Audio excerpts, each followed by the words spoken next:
Good afternoon, everyone. My name is Daniela Faye Hansen, but everyone knows me as Dani. I would like to say a huge thank you to all of you who are here today who have supported me and who have supported me throughout my life and years here at OCS. I would like to thank my mom for teaching me the art of forgiveness, my dad for teaching me perseverance, my brother Dale for still teaching me patience, my grandparents for teaching me how to listen to other people when they need someone to listen to them, for my teachers for teaching me about God, to my best friends from both childhood and school, and last but not least, God, who has been with me through thick and thin. When I first arrived at OCS, I honestly didn't know that I'd have such a blast being here, making new friends, being in bells, even cleaning up outside for Earth Day. But it wasn't all that fun. There were challenges and rough times here too. For example, maintaining my grades and living up to my parents' expectations, being a better sister for my brother to look up to, and finding out the unfortunate truth about flaky friends. When I first moved to this school, I was excited to make friends.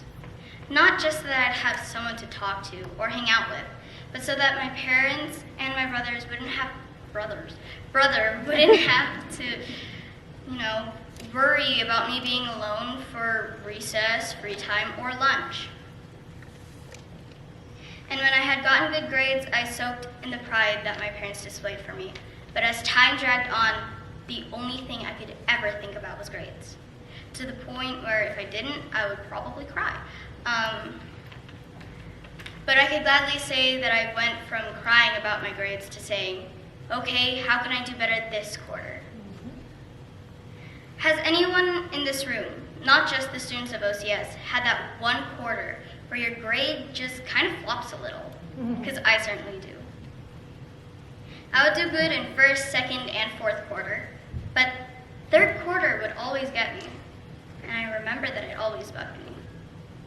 But friends, please remember that we will all make mistakes. Sometimes you have to fail at something to make improvements, and honestly, it's okay. I used to think that if I didn't get everything done perfectly, my parents wouldn't love me as much as they used to.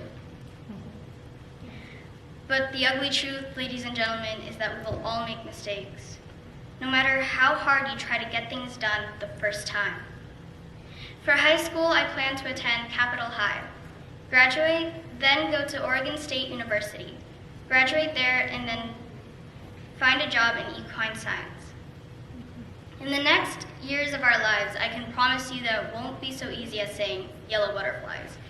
Take COVID-19, for example. We weren't prepared for it, but we're certainly doing better than we had been when the outbreaks first started. Another thing we had to deal with this year is all the protesting and looting in the nearby communities. But do you know why this is happening? It's because of the unjust and uncalled for deaths of so many of our brothers and sisters. George Floyd was only one of the victims of racism. Sin has polluted this earth and us and will continue to do so until Jesus' second coming. To the 7th graders who will become 8th graders next year, please remember that you are now the leaders of the school. The younger kids look up to you, and there will be some obstacles that you must overcome. And I believe that you can do it. Some people will try to shut us up or put us down because of what we look like, dress, or who we worship. But please do not give in to the temptation of following the majority. Stand up for what you believe in. It is my utmost hope for myself and my fellow graduates that as we embark, or shall I say, level up, to our next quest of life called high school, I hope that we won't be speechless when we are faced with a situation where we have to stand up for what we believe in. Let us all remember to spend some time with God and keep Him in our lives. Thank you.